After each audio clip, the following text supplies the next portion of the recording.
అయ్యో కళ్ళున్నట్టు లేవు. సరే డబ్బులు ఇద్దాం. ఇది తీసుకో తాత. వద్దు బాబు, ఈ పేపర్లో ఏముందో చదవండి బాబు.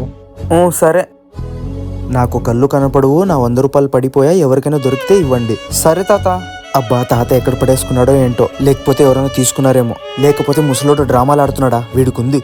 రే గుడ్డోడ్లా నటించి పేపర్ లేదో రాసిపెట్టి నా టైం అంతా వేస్ట్ చేసి నన్నే మోసం చేద్దాం అనుకున్నావా? అయ్యో నిజంగా కళ్ళు లేవు, కోపంలో కొట్టేశానే. తాత నన్ను క్షమించండి తాత, మీకు నిజంగా కళ్ళున్నట్టు లేవు. అదేంటి తాత ఇలా పేపర్లో రాసిపెట్టి డబ్బులు నొక్కేస్తున్నారా? లేదు బాబు, నేను చెప్పింది నిజం. నా 100 రూపాయలు నిజంగా పడిపోయింది బాబు. అవునా? మీ 100 రూపాయలు అయితే కనపడలేదు తాత.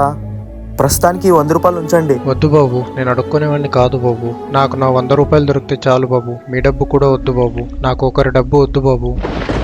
నన్ను క్షమించండి తాత. క్షమించానులే బాబు. తాత పోగొట్టుకున్న డబ్బులు ఎప్పటికీ దొరకదు, వేరొకరి డబ్బులు తాత తీసుకోడు. కష్టపడి సంపాదించుకున్న డబ్బు ఎక్కడికి పోదు అనే నిజాయితీ ఈ తాతలో ఇంకా బతికే ఉంది.